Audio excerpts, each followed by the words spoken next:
ma qual buon vento, amici di Scratch. E insomma, sapete quanta bella gente. Fate ancora un bel applauso, va? Perché ce lo meritiamo.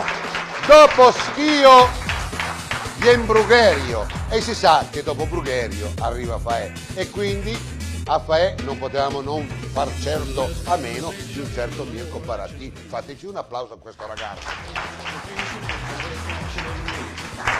A Matteo Buso ce lo cuciniamo dopo, ma una standing innovation per Enrico Franzoi, grazie. Enrico, come sono contento che sei qua. Tante volte io faccio fatica a chiamarti perché so che sei molto impegnato, però tante volte vorrei che tu venissi perché almeno ci porti una ventata di professionismo nelle ruote grasse, che ce n'è bisogno. Tanto un altro applauso per Franzoi. Ma quello più forte alla Elena Minto che oggi compie gli anni. Buon compleanno Elena, hai un anno di più, ne hai 22. Certo. Ecco, quindi molto sì. giovane. Giovanissima. Giovanissima. Sì. Come è che lo passerai questa serata? Beh, questa sera con voi. E poi dopo festeggiamo. Certo, bisogna. Hai portato Ho portato la torta. La torta? A che torta è? Al limone. È buona la torta al limone, è buona, fatevi un applauso che è buona la torta al limone. E poi fa anche bene, è dietetica. Possono mangiarla anche gli atleti. Sì. Però meglio stasera che gli atleti non la mangino, No. è vero. Bene, allora parliamo già subito di ciclismo, Mirko. Io so che voi siete già, ho visto sui social network, ponteggi. Cioè voi quando fate una tappa del trofeo o una gara internazionale avete bisogno degli ingegneri del genio civile, fate ponti, di quelle cose ho visto incredibili. Beh, ingegneri nella società ne abbiamo, quindi non serve che andiamo a pescarli in giro, quindi abbiamo già delle persone e dei volontari molto qualificati che sanno allestire ormai da anni la nostra manifestazione nel miglior modo possibile e cerchiamo sempre di dare anche una ventata di novità anno dopo anno, insomma. Quanti giorni prima partite per montare tutto l'ambaradan? Beh, abbiamo iniziato la settimana scorsa, quindi una decina, 15 giorni prima della manifestazione iniziamo il montaggio in loco di tutte le strutture, insomma. Ecco, la gente si chiederà qualche straniero, lo scorso anno c'era, mi pare, Francis Mouret. Sì, Francis Mouret ha riconfermato la presenza anche quest'anno, quindi difenderà il titolo, la vittoria dello scorso anno. Poi ci sarà Radomir Simunek Junior, che quest'anno è un atleta della Repubblica Ceca, il papà ha vinto 3 campionati del mondo. E poi avremo qualche altro ceco di minore importanza e poi tutti gli italiani, a partire da Enrico qui presente, Marco Aurelio Fontana e via via con tutti gli altri. Beh, io credo Enrico che sia un buon motivo per riscattarsi dello scorso anno, che oltretutto sia stato pure un po' sfigato. Sì, l'anno scorso ho avuto un contrattempo, ho forato, per cui ho perso la corsa anche per un problema meccanico, però comunque battere Mouret l'anno scorso sarebbe stato comunque molto difficile. Beh, ma l'hai fatto 3 settimane fa, insomma, una bella cosa, no? In Svizzera. Sì, in Francia, in Francia. Bretagna sono riuscito ad arrivare davanti, purtroppo però la settimana scorsa ho dovuto fare una cura antibiotica di 6 giorni, per cui la condizione non è proprio al massimo, anche se ieri effettivamente è andata discretamente bene perché... Beh, ieri a Brugherio, cioè, parliamo domenica a Sì, Brugheria, domenica, sì. è stata una bella situazione, insomma. Sì, Un lago, insomma. Sì, è stata una corsa dura, anche molto tecnica, perché Non svegliamo nulla, tra poco diamo le immagini. Ecco. E io direi subito, cara mia Ilenia, di mandarmi la clip, scusami, l'Ilenia ce l'ho sempre qua, hai visto? Mandarmi la prima clip, Elena, degli esordienti e degli allievi. Ce la fai? Ce la faccio. Eh? Vai con la clip. Ma come la dice la clip lei? Buso, tu non sei in grado, fategli un applauso. No.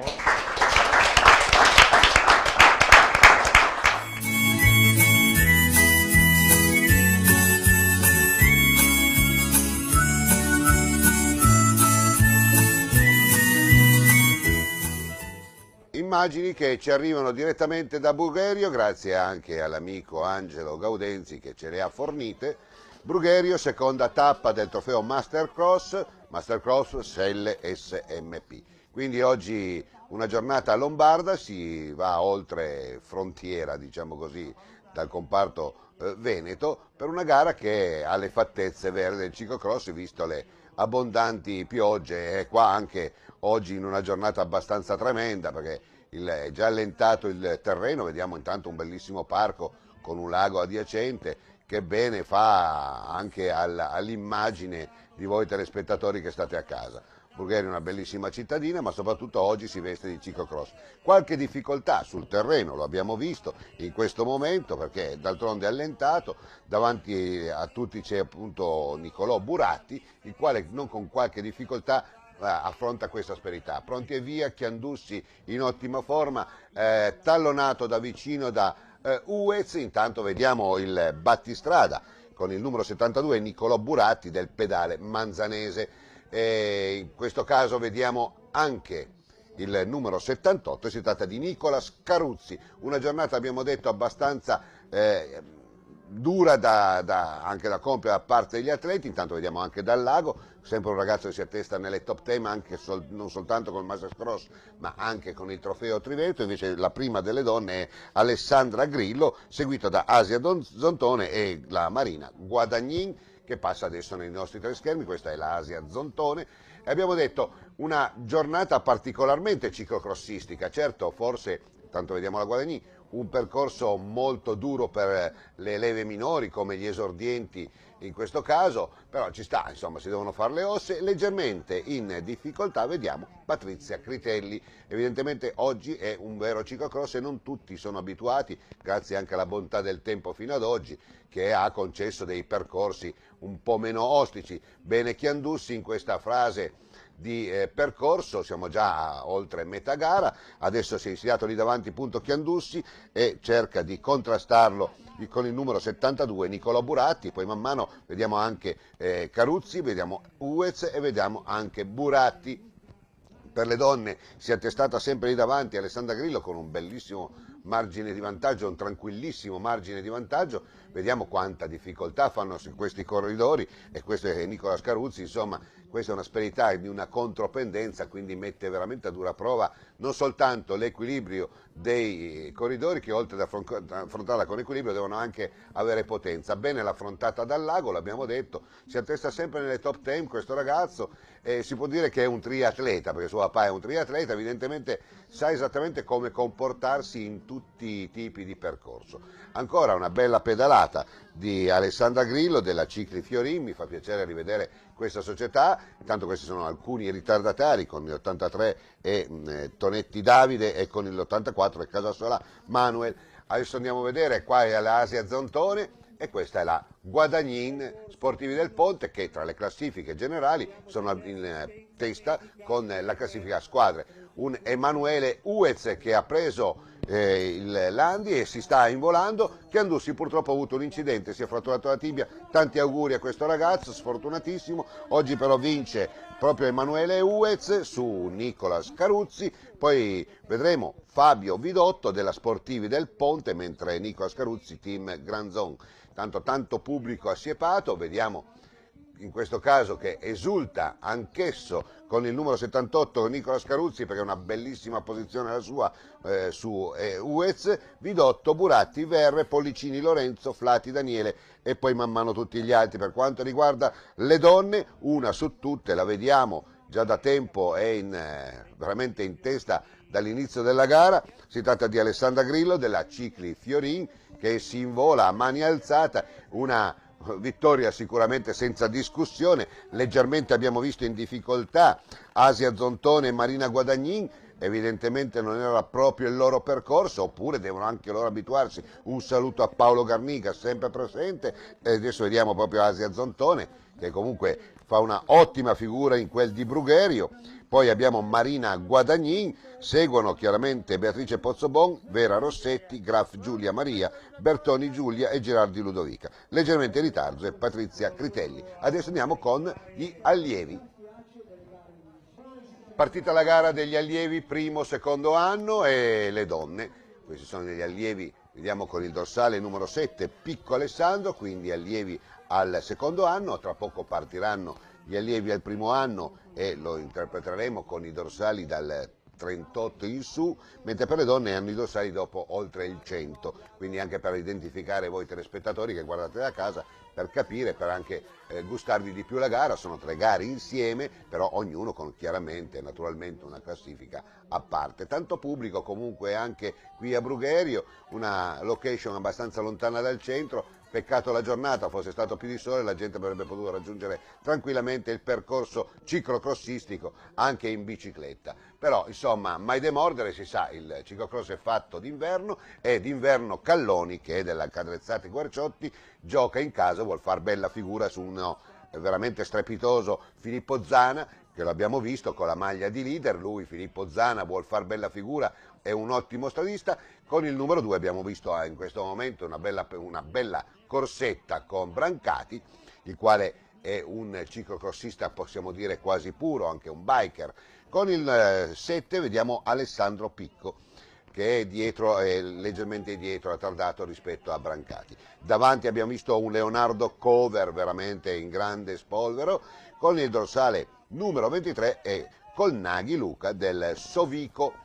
Andiamo ancora con la cronaca degli allievi. Abbiamo visto Paolo Rossetti e Faes Matteo.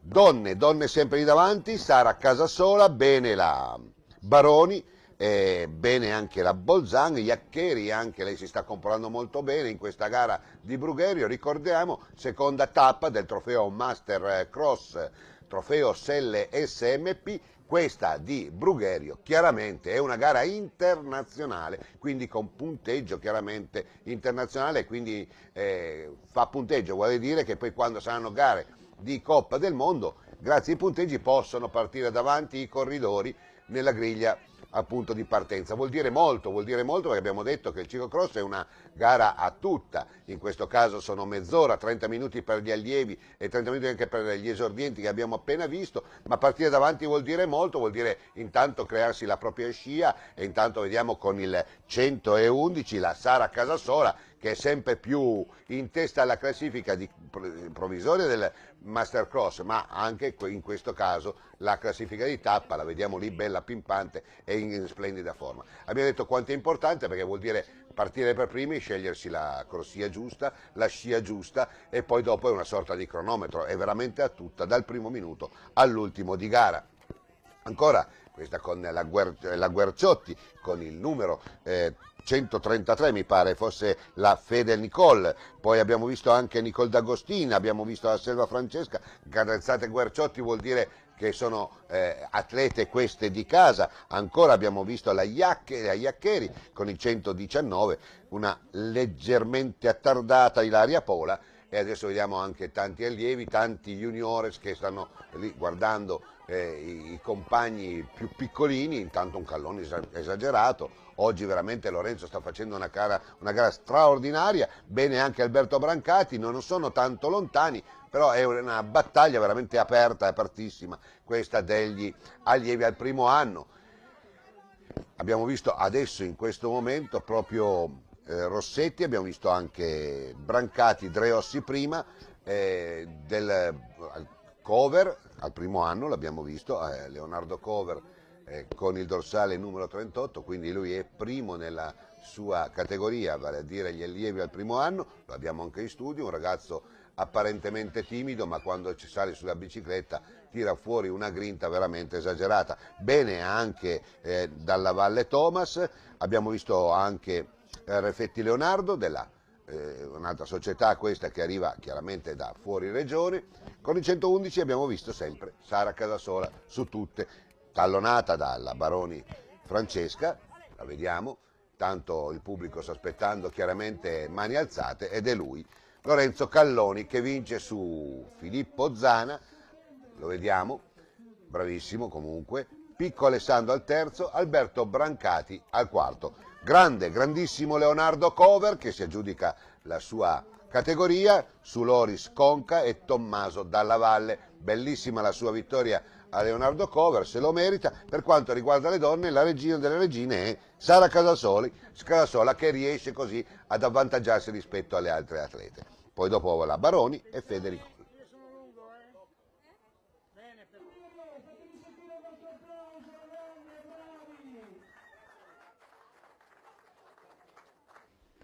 Buonasera agli amici a casa, siamo di nuovo insieme anche per questa settimana con la lettura delle nostre classifiche, quindi andiamo a vedere la seconda tappa del trofeo Mastercross, tappa di Brugherio. Per la categoria ragazze esordienti al primo posto si classifica Marina Guadagnin, al secondo Patrizia Critelli, al terzo posto Asia Zontone. Categoria esordienti maschile, primo posto per Emanuele Uez, secondo Nicola Scaruzzi, terzo posto Nicolò Buratti. Categoria ragazze allieve, primo posto per Sara Casasola, secondo Matilde Bolzan, terzo posto per Francesca Selva. Allievi primo anno si classifica sul podio Leonardo Cover, al secondo Tommaso Dalla Valle, al terzo posto Samuele Carpene. Allievi secondo anno, primo posto per Filippo Zana, secondo Alberto Brancati, terzo posto Michele Dreossi.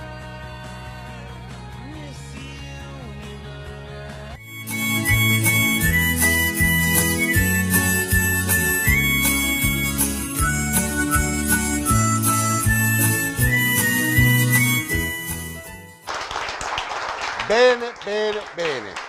Matteo, voglio partire da te. Abbiamo visto i ragazzini, so che tu ci tieni anche al movimento giovanile e questo a me fa molto piacere per il semplice fatto che io penso che se non curiamo il vivaio facciamo la fine anche delle grandi squadre del campionato italiano di calcio, no? Dove hanno fatto gli splendidi, ha comprato giocatori stranieri, adesso metteremo anche gli oriundi nella nazionale, così togliamo l'altra botta di possibili campioni, ma perlomeno di gente che possa cominciare a praticare sport grazie anche ai modelli. I modelli sono soltanto stranieri e quindi i vivai vanno a farsi friggere. Nel ciclismo, nel ciclocross, e voi come sportivi del ponte avete capito insomma che bisogna investire sui giovani.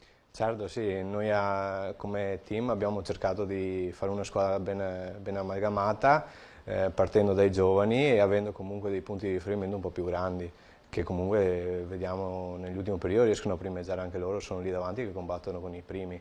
E vedo che questo sta portando buoni frutti perché i giovani guardano i più grandi con ammirazione, chiedono consigli, colgono i segreti del mestiere e anche ieri a Brugherio io ero al settimo cielo perché abbiamo portato a casa 2 maglie della Challenge del Mastercross, abbiamo portato a casa una vittoria, abbiamo portato a casa 3 medaglie di bronzo anche da un atleta che questa sera non ha potuto essere qui, che è Fabio, che io magari non me l'aspettavo così, pensavo si potesse andare bene, ma è andato sopra ogni aspettativa. Quindi sì, un grosso applauso a loro e diciamo sono soddisfatti, però io vorrei sottolineare il fatto, come l'abbiamo detto l'altra sera nella presentazione, che il nostro obiettivo non è, noi non guardiamo i risultati, noi cerchiamo di far crescere i ragazzi e portarli a essere degli atleti maturi nel futuro. Questo ci sta. Sì, ci sta e quindi il mio primo obiettivo è quello di farli divertire. Noi andiamo alle corse per divertirci prima di tutto. E noi raccogliamo questa tua esamina perché, guarda, adesso non c'entrerà nulla con il ciclismo, ma ho scoperto da poco che è morto Ferruccio Mazzola, che era un grande, era un mediocre calciatore degli anni 70, vinse uno scudetto nel 73-74 con la Lazio, pur non facendo quasi nessuna apparizione nel campionato, però era il fratello minore di Sandro Mazzola, però era figlio di Valentino Mazzola, che tutti se lo ricorderanno come Grande Torino. Mi è spiaciuto che questa notizia sia passata quasi inosservata, perché lui ha scritto un libro molto di denuncia, eccetera, ma è sempre stato un giocatore di quelli sai, pomposi, sui generis, una persona normale. E allora quando io sento parlare di gente che profitta, grazie alle passioni, di poter fare qualcosa per i giovani, di fianco non riusciamo mai a mettere dei modelli positivi, caro Enrico, nel senso che se i modelli stiamo a parlare di nazionale sì, nazionale no, l'unico problema sembra che Balotelli se gioca, se non gioca è una rivoluzione, cioè stiamo dando delle informazioni completamente, io vorrei dire una parolaccia ma non posso, ma a caso, proprio a caso, nel senso che se invece c'è un ciclocrossista, come nel vostro caso, io dico sempre che bisogna andare nelle strade, sporcarsi un po' i piedi per capire qualche cosa di più. Io non capisco nulla di ciclismo, però mi impegno, perlomeno tanto mi sporco le scarpe e posso anche condividere con voi i vostri sentimenti e se posso farlo posso anche esportarlo, perché se io non conosco voi, come posso esportare i vostri comportamenti? Faccio un'analisi stupida? No, beh, il lavoro che fai innanzitutto è fondamentale anche per i giovani, per la promozione della disciplina, perché è forse il lavoro più importante che dà i risultati maggiori in prospettiva futura. E come ben dici, bisogna pensare anche alle giovani generazioni e tentare di coltivare bene i giovani, perché è giusto investire sui giovani per poter avere atleti elite di livello per un futuro. E dirò di più, che quando arriviamo a certi livelli, caro Mirko, specie negli elite, perché insomma il panorama nostro non è proprio un panorama desolato, ci sono i Falaschi, ci sono i Pettinà, insomma, ci sono delle belle risposte, c'è un gruppo esercito, corpo forestale, insomma stiamo dicendo delle cose, state facendo delle cose importanti. Mi piacerebbe che questo testimone lo cogliessero un po' tutti, perché tanti secondo me parlano di cross ma non sanno neanche di cosa parlano. Beh, il ciclocross sicuramente attualmente ha degli attori che sono molto importanti. Abbiamo degli atleti che si possono far valere anche in ambito internazionale, oltre a Enrico e a Marco Aurelio, insomma ci sono altri atleti che stanno crescendo, sono ancora giovani. Falaschi ha vinto qualche gara internazionale quest'anno, quindi ha vinto domenica, quindi di conseguenza sta maturando per il futuro.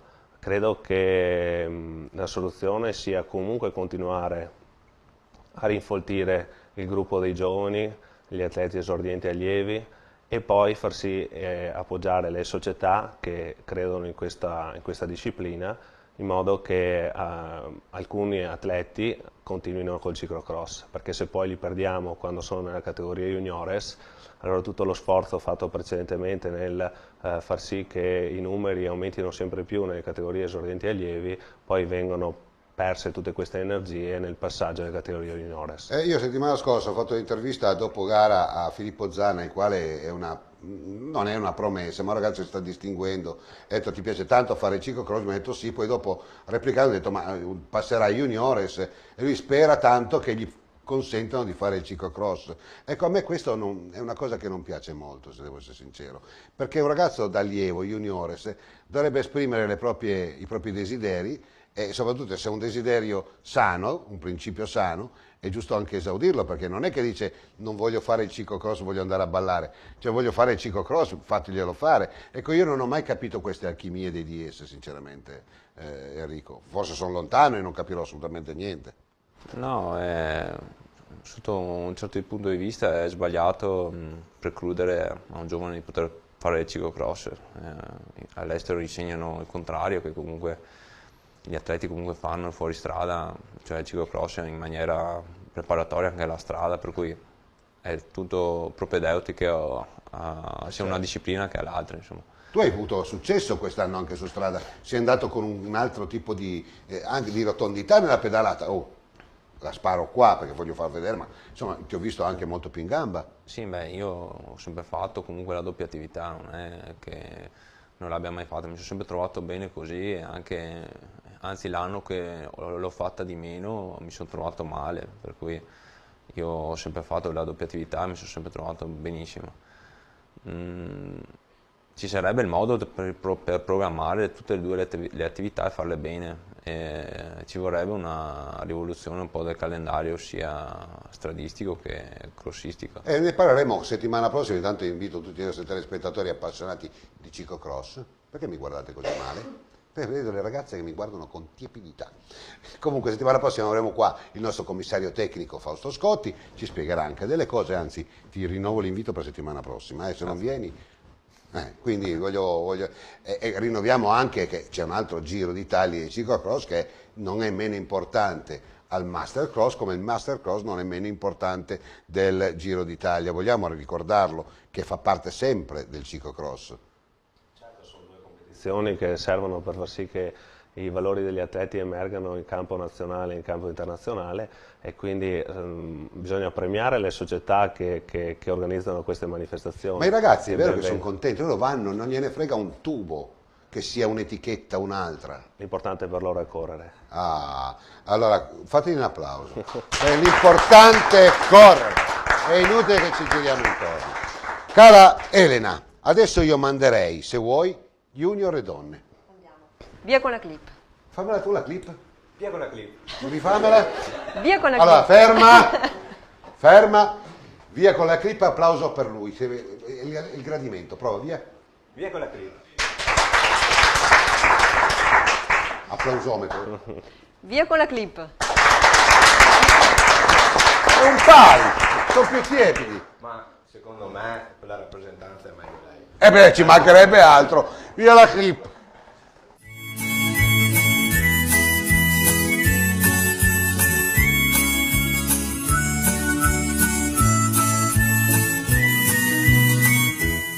Gara juniores, sono partiti adesso i maschi categoria juniores, poi proseguiranno le donne, quindi donne junior, under 23 e open, in pratica una classifica con under e elite. Su tutte oggi andremo a tenere sotto sorvegliata speciale la Anna Oberparleiter, la quale sorniona è lì che se la sta giocando sia sul trofeo Triveneto e bene si sta comportando anche nel Master Cross, ricordiamo seconda tappa trofeo Selle SMP.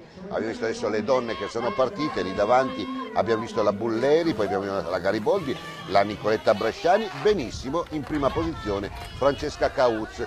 Una nota particolare la devo dare col cuore perché è partita 3 settimane fa o 3 gare fa ancora con il trofeo Triveneto e sta andando sempre meglio, e questa è una professionista e noi tutti la tifiamo perché non voglio esagerare, ma per me questa è una ragazza che potrebbe far dimenticare veramente la Vos. Io la vorrei vedere in maglia rosa e non è detto che mi sbaglio perché ha una grande statura atletica.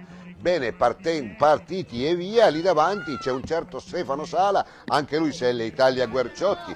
Quindi cosa vuol dire? Che la Lombardia ha messo tutto a disposizione il proprio merchandising, vale a dire tutti i suoi fenomeni, ma d'altronde se l'Italia Guerciotti vuol dire veramente una città votata al ciclocross. Sarebbe bello che, come sta succedendo anche un po' in tutta Italia, vediamo che tante società stanno veramente alimentando questa parte del ciclismo, questa disciplina. Abbiamo visto anche tante altre gare, l'abbiamo detto, fuori dai riflettori, a Bisceglie c'è stata una bellissima gara, anche là noi cercheremo di mandare le immagini, mandatecele che una clip ve la forniamo, ve la facciamo vedere volentieri per allargare quello che è il ciclocrossismo e anche per darci un'idea su quello che può essere anche possono essere i candidati papabili per una eventuale convocazione in nazionale, visto che Fausto Scotti certo guarda tutte le trasmissioni che parlano di ruote grasse. Abbiamo visto, adesso andiamo in cronaca, lì davanti Rossi Giorgio, Dorigoni Jacob, Folcarelli, Bassani Michele in splendida forma anche lui. Per quanto riguarda le donne, la Anna Oberparleiter che è davanti alla Elena Valentini, sta facendo una gara strepitosa, e anche Alessia Bulleri. Molto bene per quanto riguarda invece le donne junior, intanto vediamo questa catastrofica caduta, ma d'altronde ci sta, è un fango esagerato, terreno molto scivoloso e quindi qualcuno ne fa le spese e quindi deve poi dopo rimontare e fare una doppia fatica. Abbiamo detto, adesso in questo momento la Oberparleiter si è fatta risorpassare dalla Elena Valentini, ma la Elena Valentini è una potenza della natura e vediamo benissimo invece proprio la Oberparleiter che non perde certo strada. Abbiamo visto l'Alessia Bulleri molto brava e Nicoletta Bresciani in questo momento, bene anche la Micheletto e bene soprattutto la Cauz, la vediamo che è lì che non sta perdendo tanto tempo. Questa è la Sofia Begin, ragazza junior, ma questa si sa non è una scoperta, è una ragazza di una concretezza atletica veramente spaventosa. Ancora abbiamo visto leggermente in ritardo la De Bellis Alessia che sta patendo un po' questo percorso. Di davanti lo vediamo con la casacca chiaramente riconoscibilissima, è proprio Bassani Michele, che anche lui è attestato intorno alla quarta-quinta posizione, ma certo c'è uno scatenato Stefano Sala che sta facendo una gara su Rossi incredibile. Anche Rossi è uno che è potente, fa fatica a stare in scia del ragazzo della Guerciotti. Bravissimo Bassani, vediamo con quale piglio e con quale grinta Folcarelli riesce anche a, diciamo così, a non perdere tanta strada rispetto ai più forse così consacrati, diciamo così, atleti. atleti. Questo con la maglia di leader, lo vediamo, è Mandelli Federico, anche lui oggi sta patendo molto, come d'altronde anche De Bellis Davide, sta patendo un po' il fango di questo ciclocross. Bravissima la Anna Oberparleiter, che in questo momento è passata in testa, e di dietro la vediamo subito che incalza la Bulleri, poi abbiamo visto anche adesso la Bresciani, poi tra poco vedremo anche sicuramente la Beggin Sofia, che è prima per la sua categoria, bravissima ancora la Cauzzi che sta recuperando terreno, molto bella questa gara da parte della Cauzzi, siamo contenti. Purtroppo questa è una scelta, in spalla la bicicletta, bravissima invece ancora l'atleta, la Letizia Borghesi, che sta facendo una gara juniores eccezionale. Ricordiamo che la Letizia Borghesi sta facendo tutto il trofeo Triveneto alla stragrande, certo davanti c'è una certa Sofia Beggin che è venuta un po' a rompere le uova nel paniere, però se la Borghesi non molla, ragazzi, è fatta per tutti. Intanto vediamo una Sala Stefano che è quasi certo oramai della vittoria, perché ha detto anche se la bicicletta se succede qualcosa faccio il cambio adesso, e già esulta. Non si fa, comunque speriamo che gli vada bene, ma sicuramente gli andrà bene. Un Rossi esageratamente secondo, ma potentemente secondo, è un ragazzo che è tenuto sotto veramente un sorvegliato speciale da parte di Fausto Scotti, è un ragazzo che ha potenza, ha grinta e secondo me ha anche parecchia classe. Deve imparare forse un po' a guidare la bicicletta nelle discese, una Anna Oberparleiter, scusatemi che posso dirvi un appellativo oggi, olimpico, sta andando alla grande, e di dietro si è messa una certa Valentini, insomma non è che ha messo l'ultima, e qua abbiamo gente che di ciclocross ne sa qualcosa, non soltanto la Cauzzi, ma prima abbiamo visto anche la Nicoletta Bresciani, insomma questa sta andando veramente come il vento. Una affaticata Sofia Beggin, ma d'altronde quella rampa, ragazzi, è una rampa credo al 40% di pendenza, e farla ce ne va veramente tanto. Andiamo a vedere anche, oltre alla Nicoletta Bresciani, abbiamo visto bene anche la Micheletto Giovanna, prima con la bicicletta in spalla, forse fa bene perché così non trascinandola si fa meno fatica. Con il dorsale 126 è leggermente in ritardo questa atleta, e si tratta, mi pare sia Alessia Dalmagro, l'abbiamo vista prima, la Martina Guerrera e Catiuscia Grillo.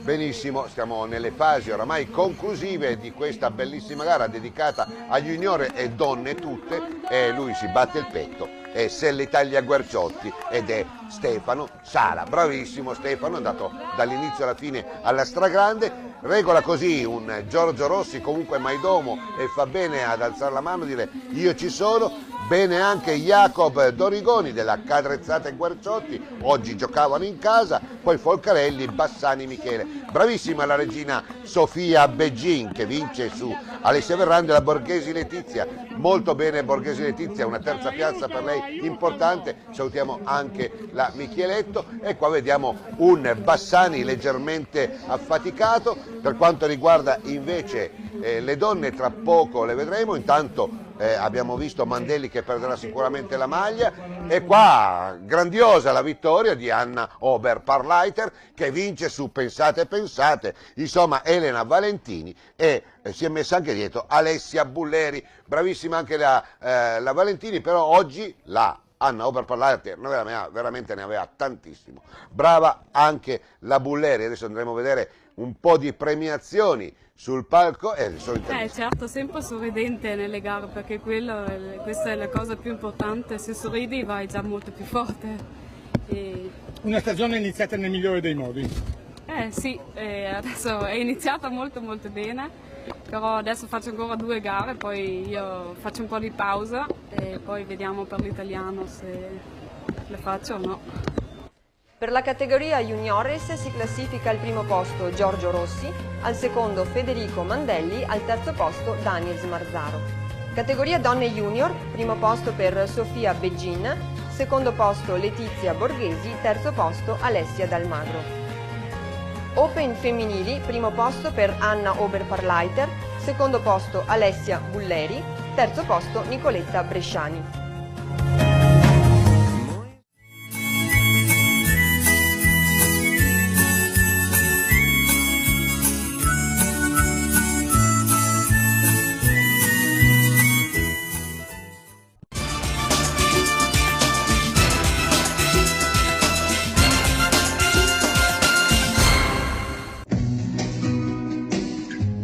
FIS, porte basculanti, chiusure sezionali, serrande, cancelli estensibili, chiusure tagliafuoco. FIS, la qualità e le eccellenze di un marchio prestigioso.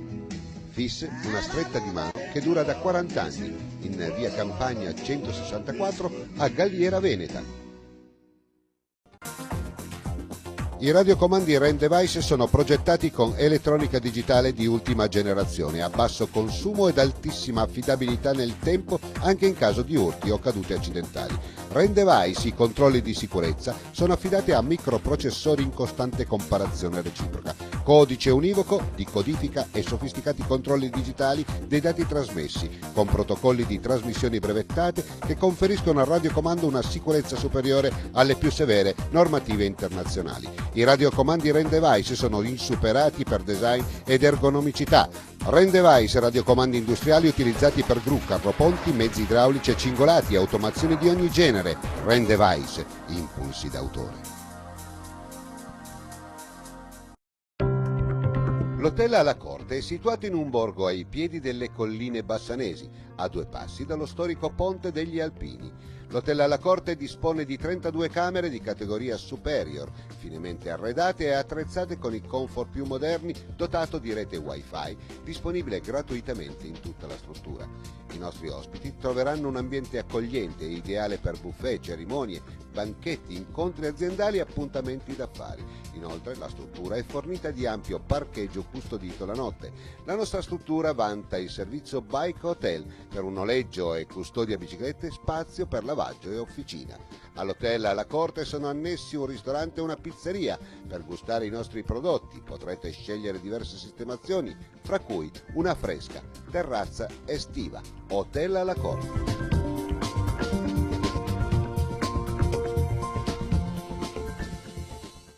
Nuova Camper Marostica, specializzata nella costruzione di camper semi-integrali, autocaravan in vetroresina, uffici mobili, ambulatori mobili e mezzi speciali per disabili.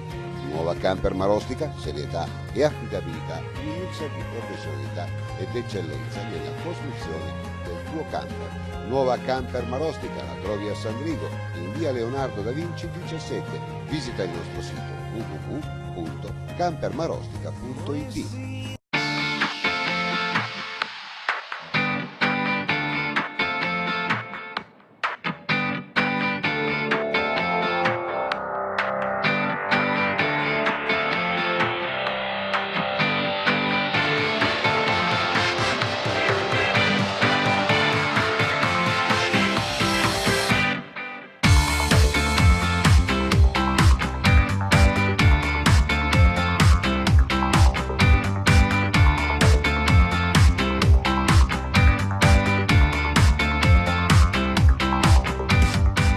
Good morning, I'm Björn Leukemans. I'm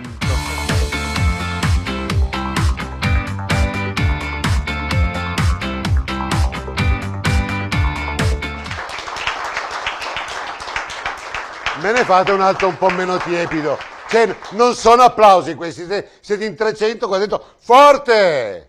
E allora, la gente da casa fa fatica. Fa fatica. Io voglio salutare la signora Sonia, e non dico il cognome, dalla Zen, ho detto bene, che è la mamma della Guadagnin. Ah, un applauso alle mamme, queste mamme coraggiose. Perché se le mamme decidono di portare i loro bambini, i loro figli a praticare il ciclismo, il bene prezioso per una mamma cos'è? È il figlio. E quindi lo depongono a voi. Che bellezza questa cosa qua. Io depongo tutto il mio futuro nelle vostre mani, vuol dire che voi siete brave persone, certo. Guai chi vi parla male contro, basta parlarsi contro uno peggio dell'altro, perché è tutta una bella famiglia il ciclismo se si vuole veramente. Forse la guastiamo quando arriviamo ad essere un po' più in alto, è vero? Però quando sono queste forme sono una società politica. Però bisogna fare un appunto anche, che se non ci fossero i genitori nel ciclocross, tante volte sarebbe anche difficile che i ragazzi... È una società. Perché ai box, se non ci fossero anche i genitori, Certo. nessuno cambierebbe la bici. È vero, ma no, ma è tutta una società, è un microcosmo, insomma, che a me piace comunque sempre divulgare, perché la gente non lo sa che ci sono anche i genitori che fanno, pensano sempre che le cose si facciano così. I genitori sono parte integrale del team del ciclocross. Per quello la chiamo una bella società politica sportiva. Detto questo, abbiamo detto che sta affascinando il Mastercross, sta affascinando il Trofeo Triveneto, perché è fatto bene, indubbiamente bene. A Campese c'era una grande gara tanti anni fa che in qualche maniera pare che vogliono riproporre. E voi vi sentite questa soddisfazione che quest'anno si è fatto un altro passo avanti per poter affascinare. Schio ne è un esempio anche. Sì, ci sono tante manifestazioni nuove che si avvicinano, che si sono avvicinate in questi anni. Ricordiamo Spilimbergo, ad esempio, San Fior, che sarà il 26 di dicembre, insomma. L'anno scorso è ritornato Mosole con le Bandie, quindi alla fine evidentemente il ciclocross Ritorni di fiamma. ha i ritorni di fiamma e non è così in crisi come è in crisi il ciclismo in generale, forse. Ma mi pare giusto. Damiano Grego, tu che sei stato uno che insomma di ciclismo ne hai fatto e anche di ciclocross, vi è rintuzzata di nuovo l'idea di poter riprendere con Campese il prossimo anno. Campese è stata fatta 11 anni, abbiamo avuto tutti i migliori, da Franzoi, ha vinto Stiba, ha vinto Pontoni, Baramatti. Prossimo anno 90% la faremo, speriamo che sia successo come tutti gli altri anni che abbiamo fatto Ma adesso se San Fior non molla il 26, voi la facevate il 26? Adesso vediamo, dopo la data, se la facciamo sotto le feste di Natale perché il calcio è anche fermo e questo è molto importante perché così allora la televisione, i giornali ne parlano un po' di più. Diciamo che io vi manderei a quel paese perché voi la fate sotto Natale e poi dopo se ci siamo noi che dobbiamo lavorare, ho capito che gli altri... Ma fate una domanda, forse quelli del calcio saranno un po' più profondi di noi. Fateci un applauso al contrario questo qua, va. È sempre a Natale ci vogliono far lavorare, a Capodanno ci vogliono far lavorare. Sì, basta, Mirko, anche voi. Anche perché i ragazzi sono a casa da scuola e hanno tempo di allenarsi. Ma io no, io mi tocca sempre lavorare. Il 26 siamo a San Fior. La vigilia... Non c'è gare, quindi puoi fare vigilia. No, la vigilia di Natale. Capodanno. Ah, la vigilia alle Bandie, insomma. Sì, ma dai, ma la vigilia di Natale non lavori, quindi alla fine puoi passare vigilia e Natale tranquillamente a casa, in famiglia. Mangerò il capitone, mi rimarrà sullo stomaco e poi saprò a chi pensare. Magari il prossimo anno ci sarà la vigilia di Natale a gara di Campese. Ah, sì, pure. Ci facciamo vigilia, Natale, Epifania. Stefano. Natale a casa Cupiello. Mi presenti i tuoi ragazzi? Certo. Che noi passiamo il microfono. Questo posso nominarlo io? Sì, vai. Cover. Cover. Ti piace il nome? Così lo sa. No, gli volevo fare una periatrite qua. No, che dice non so i nomi. Cover. Cover che è allievo primo anno, poi di fianco abbiamo Dalla Valle Tommaso che è allievo primo un applauso, un applauso, un applauso.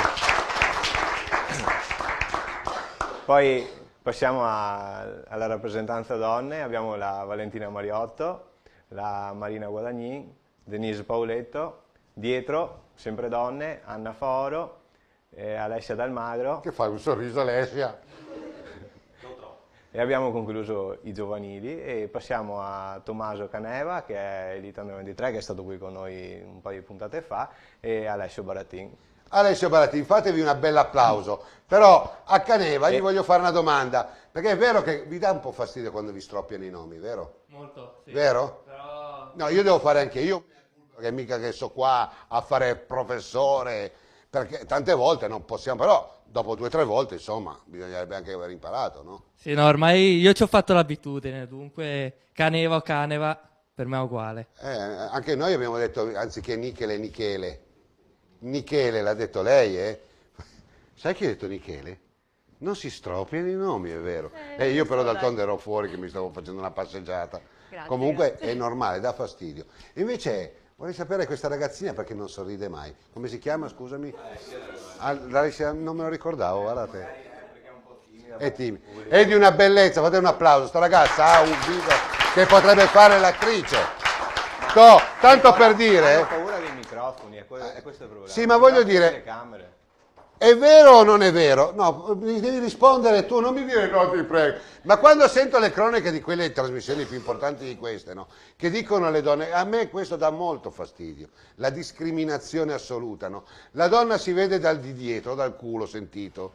No, è vero, ma non si fanno queste cose, è sgradevole. Semmai tu puoi riconoscere una pedalata, Enrico. Io ricordo che quando Moser si allenava tra la Valle di Non, Val di Sole, io lo riconoscevo a 300 metri, perché aveva una postura tutta particolare, come quando vedo te, posso capire che sei te, identificarti anche nella cronaca, diversamente da Marco Aurelio Fontana. Però noi possiamo dire discriminiamo, siamo intenditori se tra un atleta e un altro, Mirko. Invece diventiamo un po' stronzi, scusatemi il termine, quando poi mettiamo tutto nel calderone per i culi. Io credo che sia indecente. No, Fate pure sì. un applauso. No, dai, dimmi la verità. Sì, a parte le battute, magari sia una battuta di poco gusto questa. Ma guarda, adesso c'è, sapete, la Cristoforetti, ne stanno dicendo di tutti i colori. L'italiano, come al solito, non perde certo l'occasione per far brutta figura. Noi cerchiamo sempre di ridurre, no, quello che è il mondo femminile. Il mondo femminile ci sta dando medaglie. Secondo me è il settore su cui investire. Ma certo. Ma Maschile. indubbiamente. Se uno deve guardare i risultati e la quantità di pubblico che porta il settore femminile, io investirei sul femminile. Ma è sempre l'atto discriminatorio che mi infastidisce, Mirko. Purtroppo è un malcostume italiano che ci portiamo dietro e poi ne paghiamo le conseguenze. Anzi, dovremmo elogiare le donne che anche nel ciclocross si avvicinano a questa disciplina, certo, che è non semplice, e poi dimostrano tutto il loro impegno e soprattutto con le loro vittorie, con i loro piazzamenti e con le loro medaglie, perché ricordiamo che Eva Lechner al recente mondiale è stata l'unica italiana che ha portato a casa una medaglia. Guarda L'Italia caso, è ciclocross, guarda quindi. caso. Adesso andiamo a un bel servizio. Enrico Pengo, sapete, dell'asta, no? È una cosa molto bella, a me è piaciuta molto. Mi è piaciuto il ragazzo, non lo conoscevo proprio bene. Ho avuto modo di conoscere lui, suo papà, a Camisano Vicentino, in questa asta che oramai è già in onda, quindi andrete adesso in sovraimpressione, troverete anche il sito, dove tutto quello che viene investito, nel senso si comprano le maglie degli atleti con le varie firme, andranno devolute in beneficenza. Io credo che sia un qualcosa di molto bello, mandiamo il servizio e poi dopo cerchiamo di caldeggiare a comprare le magliette. Una cosa mi piace, che ha detto che almeno al minimo 50 euro per una maglia, ma se io devo comprare una maglia di Contador, 50 euro la compri già fatta. Cioè costa anche di più comprare una maglietta, avrà un valore simbolico più importante su una firma, che ne so, Franzoi, non dico Contador. Beh, per me siete tutti dei modelli, quindi avrà un significato in più, se poi per far del bene dovete spendere i soldi. Sì, ma magari facendo l'asta proprio a quello scopo di alzare un po' il... E speriamo di non avere i braccini corti, sai, noi siamo italiani, rilanciamo un euro alla volta. Ha fatto 12. Fa 12,50 al servizio. Pochino, piccolo.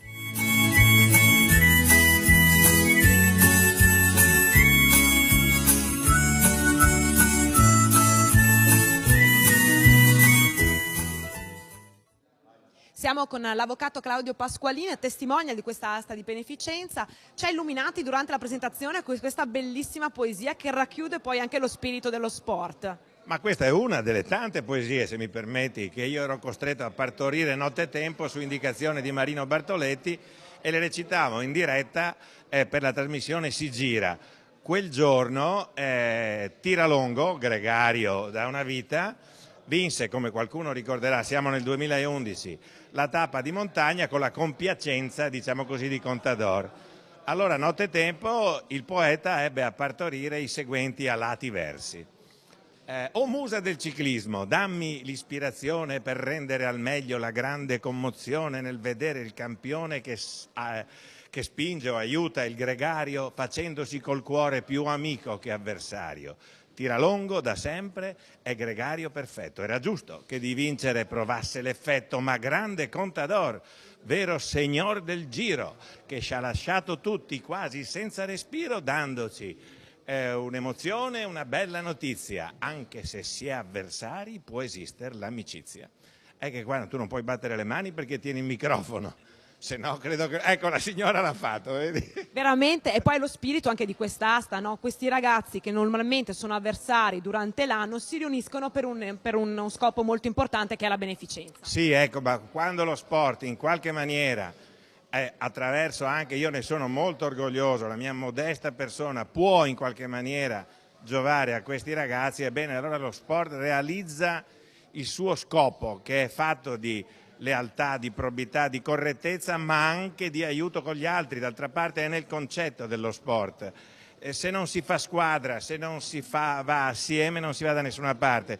In più qua si va nella direzione di chi è stato meno fortunato e siamo tutti molto orgogliosi per riuscire a farlo, e quindi dico a chi ci ascolta: vadano nel sito e partecipino all'asta.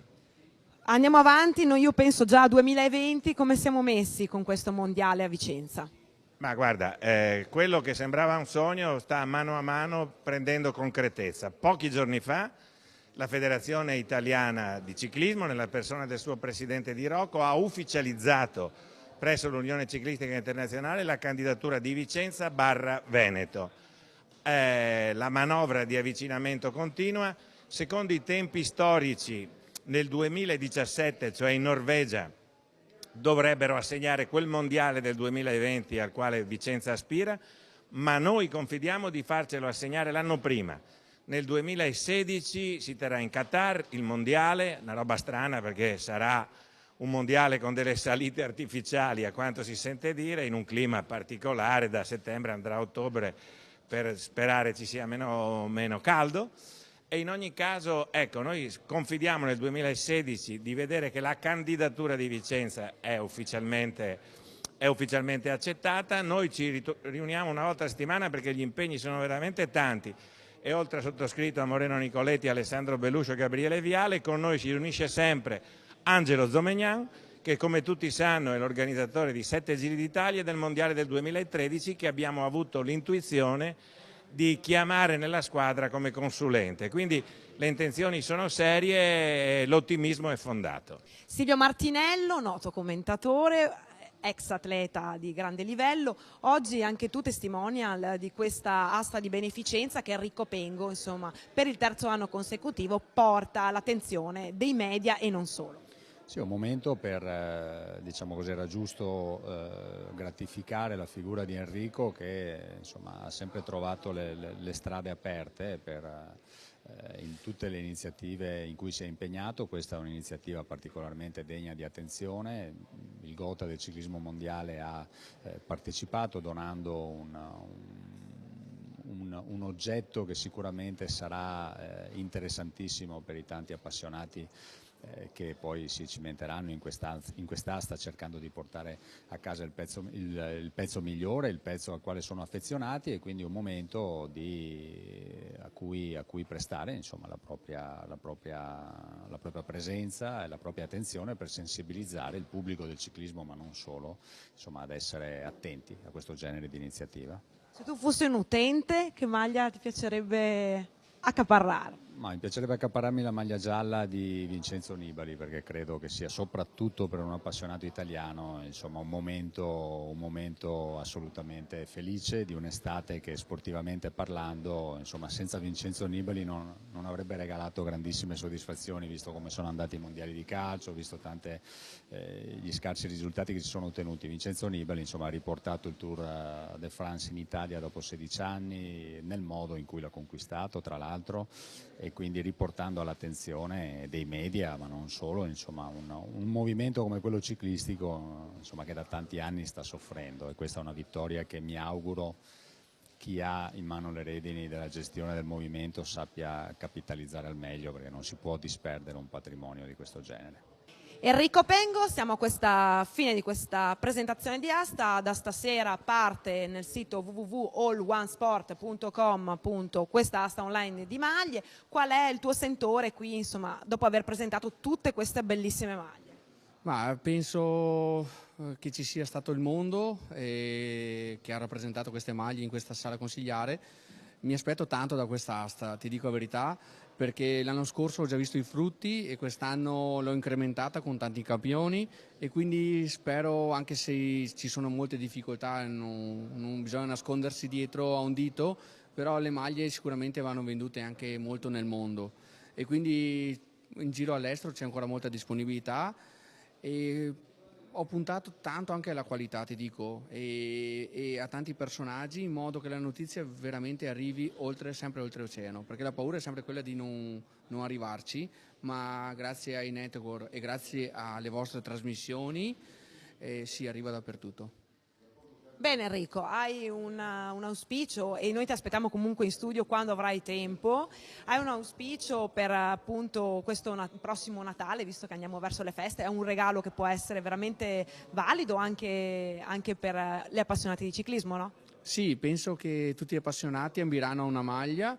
Chiedo a tutti, non chiedo di acquistarla perché, come ripeto, sono momenti difficili, ma la vostra pubblicità che fate per questa asta qua è come acquistare una maglia, quindi portate la notizia nel mondo, unitevi fra amici, colleghi, squadre e fate un regalo a questi ragazzi, come l'hanno fatto i vostri atleti. Grazie. Grazie a te e grazie a voi.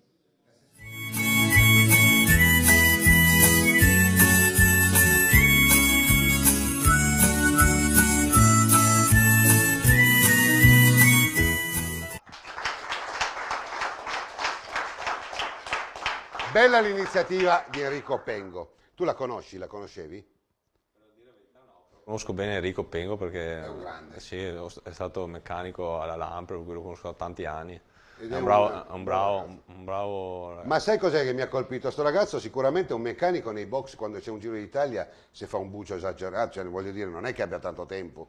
Metti a posto, è un lavoro. Ma col lavoro che fa ci mette proprio tanto del suo perché fa tanti sacrifici perché lavora a Milano e torna indietro e comunque sta dietro la squadretta che ha di E poi va a raccogliere maglia dopo maglia, specie nelle classiche. Cioè, questo io credo che sia un personaggio mitico e mi è piaciuto il sindaco di Camisano, non ricordo il nome e mi perdonerà, che ha detto non hai bisogno di dire che tu lo fai, noi sappiamo, conosciamo la tua famiglia e quindi quando un sindaco, i sindaci, colui che conosce tutto e tutto anche l'humus del territorio dice una cosa del genere, credo che sia un premio, un cavalierato. A me mi è piaciuto tantissimo sta cosa, Mirko.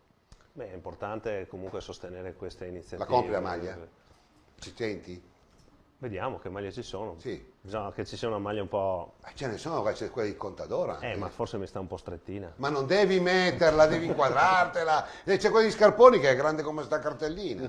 Incredibile. O l'hanno lavata secondo me, ma comunque è bellissima. È molto piccola, ma Scarponi non è grande, grosso. No. Sono tutti metà di me, forse anche un po' meno della metà. E adesso lanciamo il servizio con i veterani dello sport che hanno donato un tandem a una coppia un po' particolare. Tandem vuol dire pista, quindi il non vedente dietro e davanti il pilota.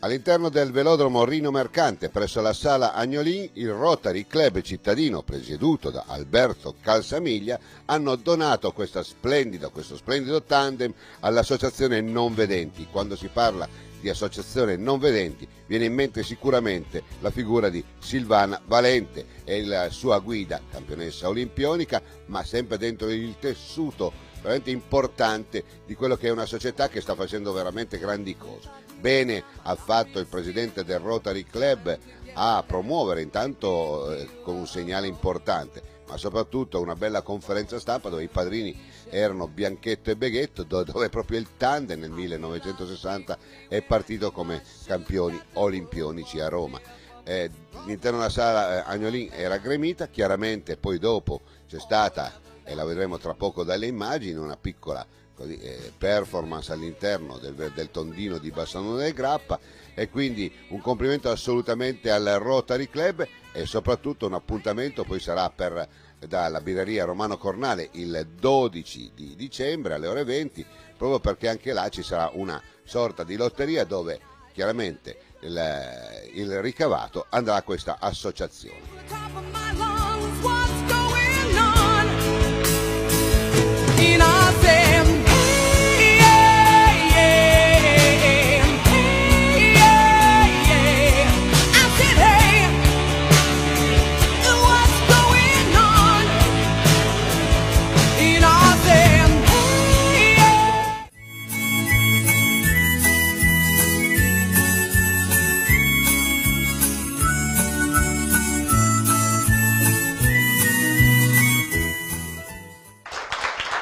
quasi alla fine di questa puntata, è vero amici di Scratch?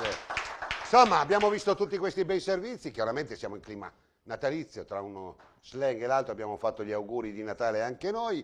Andiamo con la tua gara settimana prossima, vale a dire lunedì. Cosa ti aspetti? Mi aspetto innanzitutto una bella giornata di sole. Speriamo. Che quello non guasta mai.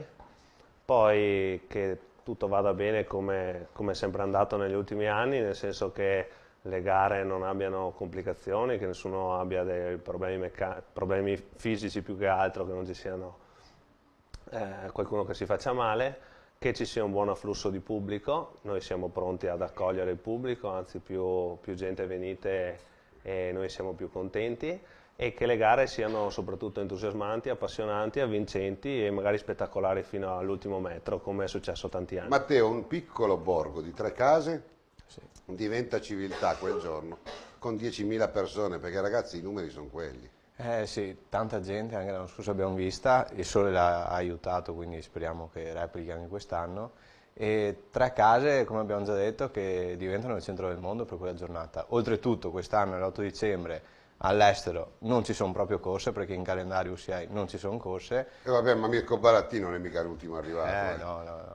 Certo, è un po' di anni, mi sa che ha studiato quella data lì apposta. Infatti. E quindi sì, ci sarà spettacolo secondo me. Enrico, cosa fai? Se fai Dio Derzo, non è che stiamo a Napoli, voglio dire. Fai Dio Derzo è attaccata a tutte quante le gare di ciclismo che si fanno di ciclocross nell'entourage, insomma sono a distanza di 50 km, 20, con San Fiore siete quasi 15 km. 15 km. Come mai a Faè arrivano veramente, si sente il clima, la gente, queste folate di gente? Ma il merito è soprattutto degli organizzatori, perché hanno saputo, secondo me, a far esprimere il meglio a questa gara. Cioè, Tra voi corridori vi parlate? Dove... Sì, come ora è l'internazionale più importante in Italia, e per cui per tutti i corridori, soprattutto italiani, è molto ambita, insomma.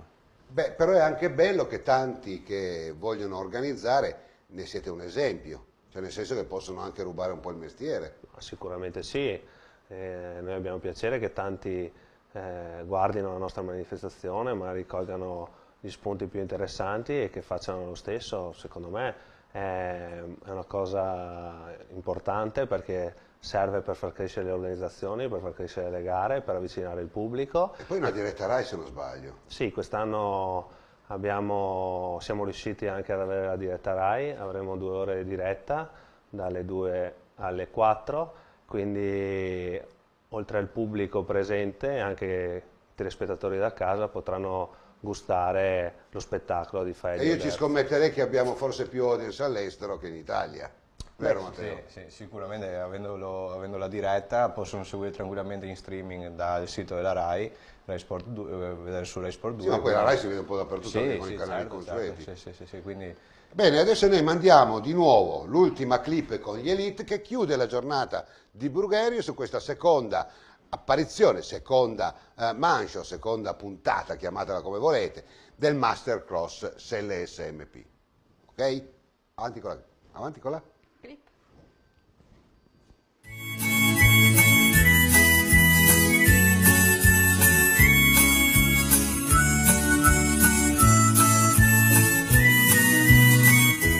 Ultima gara di giornata con gli Elite, gara Open, quindi la classifica Under 23 e Elite in pratica ha una maglia sola, una classifica sola. Bene, bentornato a un certo, insomma, Marco Aurelio Fontana, il quale, insomma, oggi inaugura la sua giornata, la sua, diciamo così, la sua partecipazione al ciclocross. Ciclocross vuol dire non soltanto Marco Aurelio Fontana, ma vuol dire anche un certo Franzoi, un certo Brian Falaschi, che lo vediamo già con la maglia della Selle Italia Guerciotti in questa panoramica a prendere il largo. Oggi c'è una gara nella gara, c'è un Franzoi più potente in questo tipo di percorso e invece un Marco Aurelio Fontana più agile così nelle pendenze, nelle discese e quando c'è da guidare. Insomma, una una gara che ha molto da raccontare e soprattutto da far vedere al nostro commissario tecnico. Ricordiamo Marco Aurelio Fontana, un biker puro, mentre abbiamo un Franzoi che d'estate si concilia con la strada e poi chiaramente d'inverno si prepara per il ciclocross. Noi speriamo che insieme a Brian Falaschi, ma in questo caso abbiamo visto anche Mirko Tabacchi, possano essere quegli atleti che in qualche maniera ci possono far brillare gli occhi, come d'altronde lo sta facendo bene in questa stagione Marco Ponta, ma non soltanto, anche Nadir Coledani. Ricordiamo Nadir Coledani under 23, quindi bene Fruet quest'anno mi commuove perché le vuol far tutte, le sta facendo tutte, ha preso una grande passione e noi siamo contenti di averlo perché è un personaggio che... Insomma, il suo carisma fa bene anche al movimento del ciclocross. Non occorre sempre arrivare primi, ma occorre portare la propria personalità. Fruet è uno di questi. Poi dopo lì davanti abbiamo visto, chiaro, un Brian Falaschi sta facendo gara a sé stante, mentre lì di dietro subito Franzoi e Fontana, un po' alternati, un po' davanti Fontana, un po' davanti Franzoi. Vediamo l'agilità comunque, lo dicevo prima, di Marco Aurelio Fontana, mentre Franzoi, permettetemi di passare, la potenza. Quindi ecco, ci fosse poi un atleta che avesse queste qualità, tutte in un atleta solo, insomma, forse arriveremo a vincere veramente un campionato del mondo. Noi ce lo auguriamo tutti. Questo è un Mirko Tabacchi, Corpo Forestale, quindi gruppo sportivo forestale. Poi abbiamo il Trentino Rosa con Coledani, Leinhard Fabian, questo è un ragazzo che arriva dall'estero, mi pare sia un ragazzo ceco e quindi l'internazionalità in qualche maniera mi pare che sia salvata per quanto concerne la gara di Brugherio. Certo ci attendiamo tutti i FAE di Oderzo perché là apriti o cielo, ci aspettiamo 10.000 persone. Vi invito tutti a vedere uno spettacolo nello spettacolo. Abbiamo detto, lo diremo ancora in studio, un piccolo rione che si veste da città. Quel giorno ospiterà tantissimi appassionati e noi speriamo di vedere tutti quanti là all'appuntamento di FAE di Oderzo con grandi nomi. Su tutti mi pare un certo Francis Mouret e là vedremo ancora da vicino Marco Aurelio Fontana, Franzoi, cimentarsi e competere con i big internazionali. Ma d'altronde fa scuola, ma noi dobbiamo imparare da coloro che sanno fare, come dobbiamo imparare la pedalata di Brian Falaschi. Vediamo molto agile, pensate che questo è un terreno parecchio accidentato, ha piovuto tutta la settimana, sta continuando a piovere, però questa la dice lunga sulla potenza, veramente sulle eccellenze atletiche che dimostrano questi atleti. Io invito sempre i ragazzi di guardarli, abbiamo visto come affrontano le salite. In questo momento Franzoi, su un momento dove c'è da spingere di più, prende subito quei 2-3 metri, è importante. Vediamo in questo momento ancora una bellissima performance, e questo è Braidot Daniele che fa qualche fatica, qualche derapage. Davanti abbiamo visto altri stili, insomma è difficile nella cronaca dire che uno è meglio dell'altro, però insomma coloro che sanno masticare di ciclocross vedono quali sono le potenzialità di un atleta rispetto a un altro, e questo non fa altro che far cultura, far crescere un po' tutto il movimento anche all'interno, diciamo così, dei cavilli, delle minuziosità atletiche. Brevissimo anche Mirko Tabacchi, sta facendo noi crediamo di vederlo in splendida forma, forse già da FAE, sta facendo una preparazione molto particolare. Anche i grandi cadono, abbiamo visto Brian Falaschi impegnato in quella salita dove purtroppo mi pare si sia fatto male proprio l'esordiente Chiandussi, la frattura della tibia abbiamo poi saputo, credo, e quindi da parte nostra veramente un augurio di pronta guarigione per questo ragazzo che sta facendo veramente sognare, perché è un ragazzo bravissimo e poi un atleta di prim'ordine, quindi tanti auguri da Scratch, piccolino, vai avanti e speriamo di vederti in sella al più presto. Ancora lo vediamo Braidot Daniele che si attesta intorno alla quinta, sesta posizione, mentre Tabacchi anche là, e lui è lì intorno alla settima posizione in questo momento. Oggi non vediamo Paccagnella, peccato, ma abbiamo un Leinhard Fabian, anche lui sulle top 10, quindi la gara si deve ancora fare, fermo restando, se lo vorrà Sua Maestà Brian Falaschi. insomma ne abbiamo visti tanti corridori in difficoltà, mi pare di aver visto anche San Parisi leggermente attardato. Oggi era una giornata particolarmente ostica per gli atleti, vediamo proprio il Franzoi che si stacca leggermente da un leggerissimamente in difficoltà Marco Aurelio Fontana, ma l'abbiamo detto, quando c'è da spingere Franzoi veramente un diesel, più va avanti, più si scalda e più diventa dura. Franzoi bisogna aggredirlo all'inizio, perché se prende quei 10-15 metri, raggiungerlo credo che sia impresa quasi difficile, se non quasi impossibile. Bene ancora Barattin, che lo vedrà impegnato anche come organizzatore insieme alla sua famiglia settimana prossima, il giorno l'8, vale a dire il giorno dell'Immacolata. Ancora Mirko Tabacchi, sempre in 10ª posizione, che sta sopravanzando, bravissimo Nadir Coledani, primo nella sua categoria Under 23, anche se la maglia, diciamo la classifica è generale, vale a dire Open Under 23, giusto che sia anche così. Vediamo insomma Lunardon, insomma lui non competerà certo ad arrivare primo, ma sta facendo un allenamento che sicuramente su strada gli porterà grandi possibilità di poter far bene anche su strada. Abbiamo detto miliardi di volte, fare allenamento anche per coloro che non ambiscono a posti chiaramente da top 10, però fare allenamento in questi campi secondo noi è meglio che farli sui rulli a casa o in palestra, ti ossigeni. Quindi poi vediamo anche i paesaggi, qua abbiamo un lago stupendo, ma di laghi ne abbiamo visti tanti, paesaggi particolarmente belli li abbiamo incontrati tanti, uno su tutti da Mario Mariotto, ma poi vedremo anche le bandie. E intanto non si può dire che non c'era un cane, no, ce n'era di gente, a parte gli scherzi, vediamo che c'è tanta gente assiepata ai bordi per accogliere l'arrivo di grande Brian Falaschi. Se l'Italia Guerciotti vince alla stragrande, vediamo chiaramente i complimenti dei patron. Enrico Franzoi stacca definitivamente poi della Selle SMP SG2, stacca Marco Aurelio Fontana, eccolo qua, tra poco anche l'intervista, è bravissimo Marco Aurelio. Luca Braidot, Marco Ponta al quinto, poi segue Daniele Braidot, Tabacchi, Bianco, Coledani, Nadir primo degli Under 23 e poi chiude Leinard Fabian. Ecco le interviste. Sì, dietro sono due campioni, però Marco è la sua prima gara, vediamo l'11 gennaio e là è la gara importante da vincere.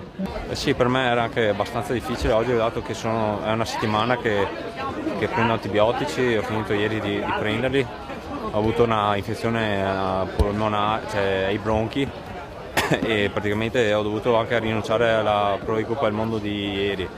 Sono contento di essere riuscito ad arrivare qui e comunque a fare una buona prestazione, che comunque mi rincuora, perché pensavo di essere preso peggio e sinceramente oggi ho avuto una conferma che insomma non ho proprio rovinato del tutto la condizione. Oggi è stato l'esordio, ho fatto terzo, no? Ma ti giuro che mi sono divertito molto oggi. Spero che la gente abbia un po' visto oggi quello che è stata una gara di livello alto, secondo me, dove purtroppo non ho svettato, ma davvero bello questa cosa, sai, questo taste qua mi manca, no? E venire a correre così, lottare, è bello, davvero bello. Categoria Open maschili, primo posto per Luca Braidot, secondo per Daniele Braidot, terzo posto per Marco Ponta. Anche per questo giovedì con le nostre classifiche è tutto, io vi aspetto sempre la settimana prossima, giovedì, sempre su Scratch, e rimanete sempre con noi. Buona serata a tutti.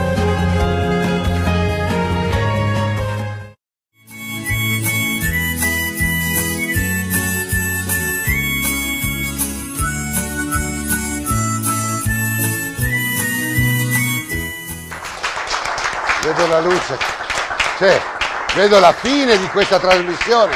Per fortuna l'abbiamo portata a termine, perché insomma è stata veramente una lunga passeggiata parlando di ciclismo.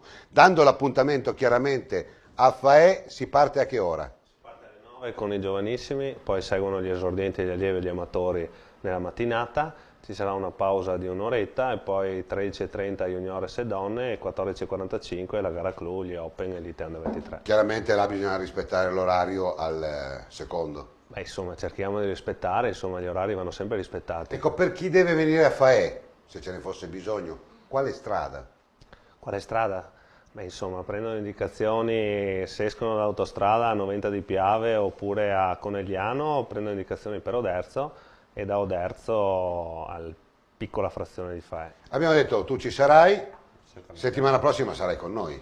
Ovvio. Verrai? Sì. C'è il commissario tecnico, quindi bisogna anche cercare di metterlo un po' in imbarazzo, è vero, cerchiamo. No, è un amico, gli voglio un casino di bene a Fausto Scotti. Cari miei, grazie per le classifiche, Elena. Sei stata bravissima. Grazie. Adesso ci mangiamo la torta. Adesso sì. Adesso ci mangiamo la torta. Un applauso a Elena Minto che compie 24 anni. Un applauso anche al pubblico. Vi siete annoiate, povere piccinine, vero? Quanto vi siete annoiate. E noi cosa dobbiamo dire? A settimana prossima. Chi avesse la compiacenza e il piacere di seguirci, lunedì prossimo parleremo di turismo su O Bianco o Nero, canale 159, orario come al solito alle 20 per Scratch. È proprio tutto, a settimana prossima, giovedì, ore 20. Arrivederci, buonanotte. Ciao ragazzi, ciao, potete. Scratch vi è stata offerta da Selle SMP. I'm the Invisible Man.